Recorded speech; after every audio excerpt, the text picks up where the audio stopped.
네, 6일 지방선거를 앞두고 준비한 국민공감 2022 경인지역 일꾼은 시간입니다. 오늘은 이대호 더불어민주당 성남시장 예비후보와 함께 출마의 변을 비롯해서 다양한 말씀 나눠보겠습니다. 안녕하십니까? 네, 안녕하세요. 네, 반갑습니다. 네, 반갑습니다. 자, 제가 지금 예비후보 모시고 이런 시간을 가진 지가 오늘이 12번째인데 제가 만나본 후보 가운데 가장 젊은 정치인이자 예비후보 같습니다. 먼저 성남시장에 출사표를 던진 이유부터 한번 들어볼까요? 네, 안녕하세요. 저는 더불어민주당 소속으로 이번 성남시장 선거에 출마한 이대호라고 합니다.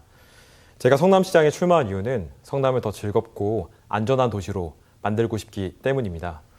저는 정치가 정책이라는 이름의 희망을 만드는 일이라고 생각을 합니다. 제가 살아오는 과정에서 여러 가지 어려움들이 있었습니다. 성남에 처음에 온 게 초등학교 6학년 무렵이었는데 그때 당시에도 아버지의 사업이 어려워지면서 새로운 일자리를 찾아서 왔습니다. 김대중 정부에서 벤처 투자를 활성화하면서 성남을 중심으로 다양한 일자리들이 생겼고 프로그래머셨던 아버지가 이제 일자리를 구하면서 이 도시에 왔습니다.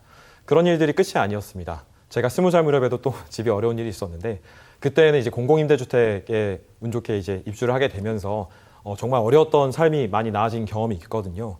저는 많은 시민들한테 이런 안전망과 희망적인 어떤 정책들이 필요하다고 생각을 하고 제가 받은 만큼 많은 분들한테 그것을 더 멋진 방법으로 돌려드리고 싶은 꿈을 가지고 있습니다. 저는 IT 디지털 스타트업 업계에서 주로 일을 해왔는데요. 그런 업계에서 이제 크고 작은 성공들을 하다 보니까 이런 생각이 좀 들더라고요. 디지털 기술이 앞으로 세상을 많이 바꿀 텐데 이런 것이 정치와 행정에도 중요하지 않을까. 그리고 이제 스타트업 업계 같은 경우엔 30대 초중반에 가장 높은 성과를 내는 창업들이 이루어지는 경우가 많습니다. 그래서 도전을 이제 할 때가 됐다 이런 생각을 했습니다. 예.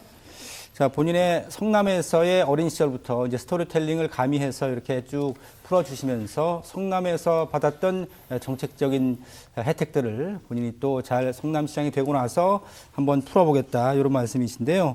역시 이제 젊은 후보만의 어떤 신선한 느낌이 또 유권자들한테 있을 것 같은데 잠시 뭐 IT 업계에 계셨다고는 말씀하셨는데 이제 전반적으로 정치인이 본격적으로 되기 이전에 이력과 경력 다시 한번 좀 쭉 풀어주시면 좋을 것 같은데요. 네, 알겠습니다. 저는 최근까지 이제 타다라는 이제 서비스를 하는 VCNC라는 회사에서 사업 개발 업무를 하는 일을 했습니다. 그 전에 이제 서울시장 비서실에서 이제 미디어 비서관으로 일을 하면서 서울시정이 어떻게 총괄되는지를 좀 볼 수 있었던 그런 경험들을 했습니다. 이런 경험들을 바탕으로 저는 디지털 기술이 앞으로 사회 문제를 해결하는 데 있어서 굉장히 중요한 도구가 될 거라고 생각을 하거든요. 예를 들어 보겠습니다. 타다 같은 경우에는 되게 40-50년 동안 우리 사회에 있었던 불편하고 불친절한 택시라는 문제를 단 2년 만에 해결할 수 있는 실마리를 찾았습니다. 그것이 왜 가능했냐면 디지털 기술을 바탕으로 효율적으로 자원을 이제 재조정하고 그리고 이제 고객과 드라이버 간의 어떤 관계를 재정의하는 일을 해냈기 때문인데요. 사실 이런 일들이 여기저기서 벌어지고 있습니다. 네, 주식시장도 보면은 디지털 기업들이 상위에 차지하는 것도 디지털 기술이 적은 자원을 가지고도 큰 임팩트를 성과를 만들어낼 수 있다는 걸 알기 때문이죠. 이런 것들을 행정에도 잘 활용을 해야지 우리가 그동안 풀어왔던 문제들을 더 잘 해결할 수 있고 새로운 문제들도 잘 대응할 수 있다고 생각을 하고 있습니다. 예. 결국 이제 시대적 흐름에 맞게끔 디지털 기반의 시스템을 좀 확대 정착해서 행정적으로도 이렇게 좀 만들어 가겠다 이런 말씀이신데요. 자, 젊은 정치인이다. 뭐 보시면 잘 아시겠습니다만 이렇게 또 제가 소개도 해드렸고 그런데 최근에 국회에서 열린 한 간담회에서 정확히는 청년 간담회에서 이런 말씀을 하셨어요. 선거가 쉽지가 않다. 그럼에도 정치를 해야만 한다. 이건 어떤 의미라고 보면 될까요? 네, 저는 우리가 원하는 세상을 만들 수 있는 것은 우리 자신밖에 없다고 생각을 합니다. 2년 전에 제 인생에 큰 사건 2가지가 있었습니다. 사회적인 사건이기도 했는데요. 하나는 타다금지법의 국회 통과였고 하나는 서울시장 성폭력 사건입니다. 둘 다 제가 일했던 직장에서 일어난 일들입니다.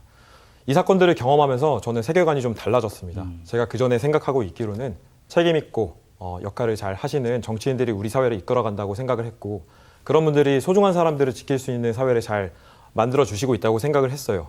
근데 이제 막상 그런 사건들이 벌어졌을 때 제 생각이 잘못될 수도 있겠다는 생각이 들더라고요.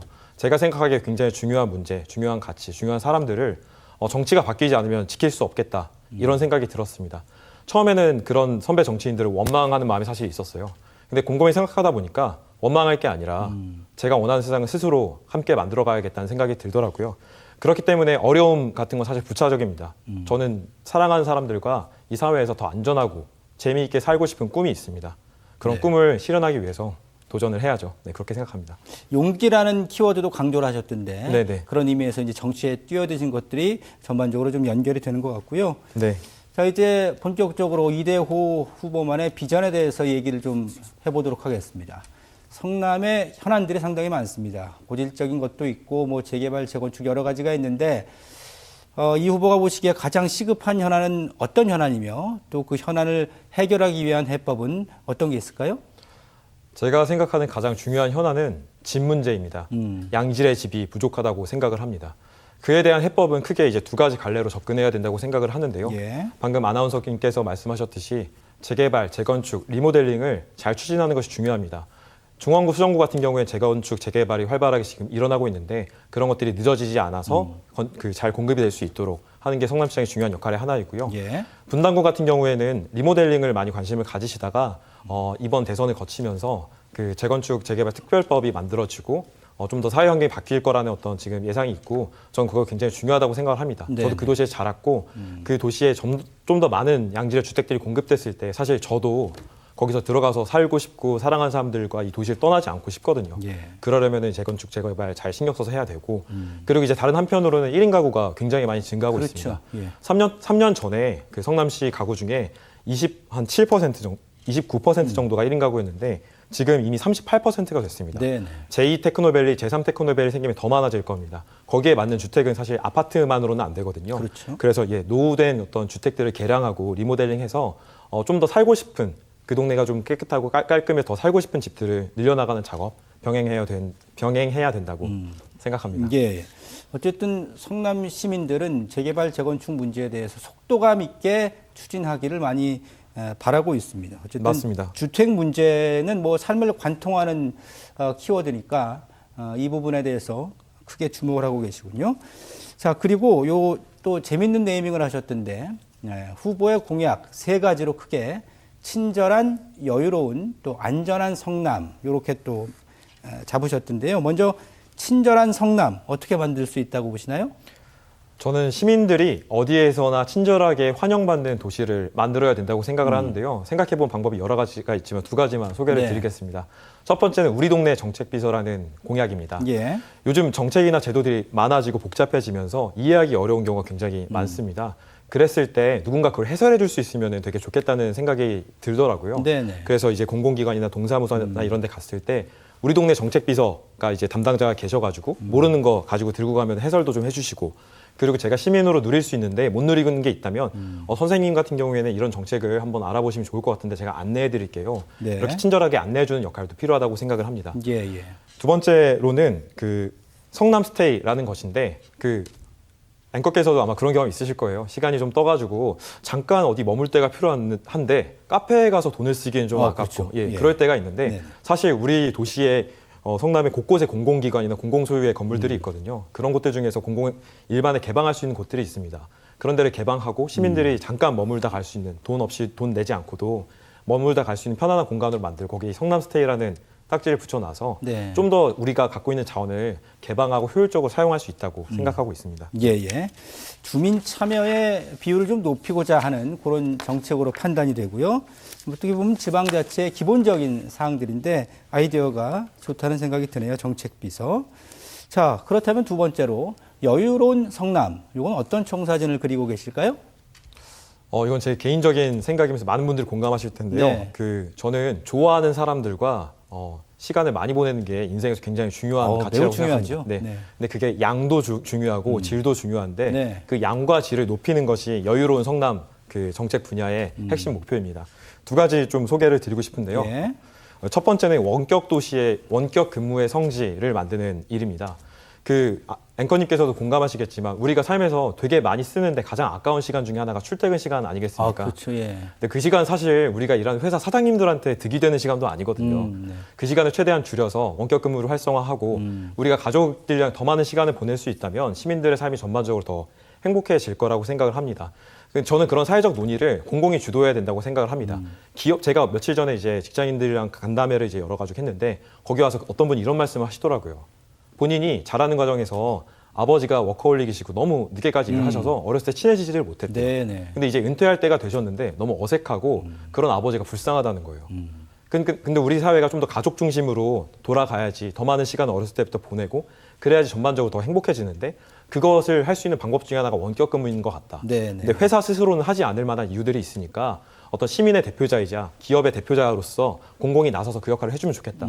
이런 말씀을 해주셨는데요. 그런 네. 노력들을 사회적인 어떤 합의를 통해서 만들어가고 싶습니다. 예. 어떻게 보면 좀 요즘 말로 소확행 같은 느낌도 들고 삶의 본질적인 문제에 좀 많이 생각을 하고 계시는구나 이런 느낌이 드는데 자 이제 마지막 안전한 성남에 대한 계획도 궁금한데요. 제가 생각하는 안전한 성남의 핵심은 사랑하는 가족이 집에 무사히 돌아오는 것입니다. 네. 그러기 위해서 필요한 일 두 가지만 소개를 드리면요.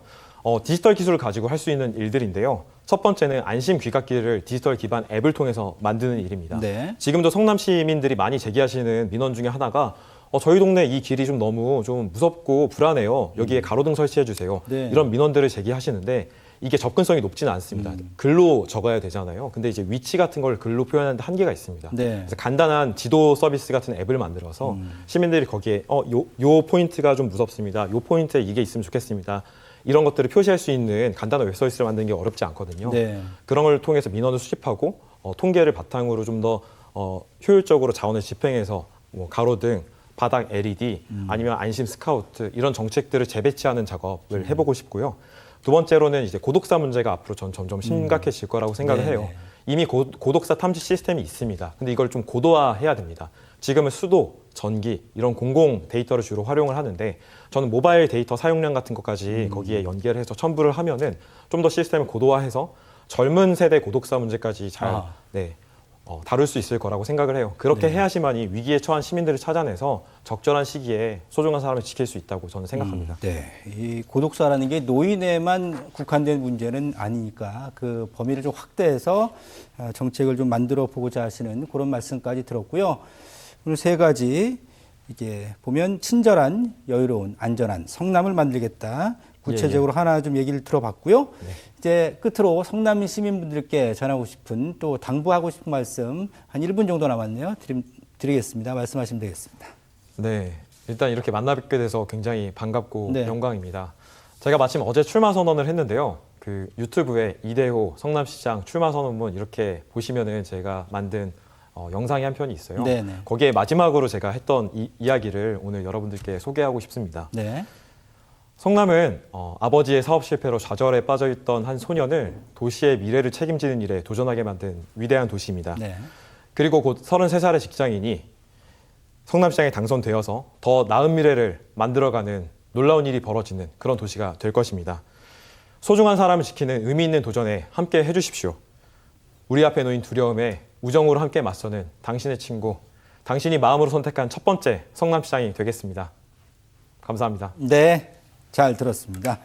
네, 지금까지 이대호 더불어민주당 성남시장 예비후보와 말씀 나눠봤습니다. 고맙습니다. 감사합니다. 네.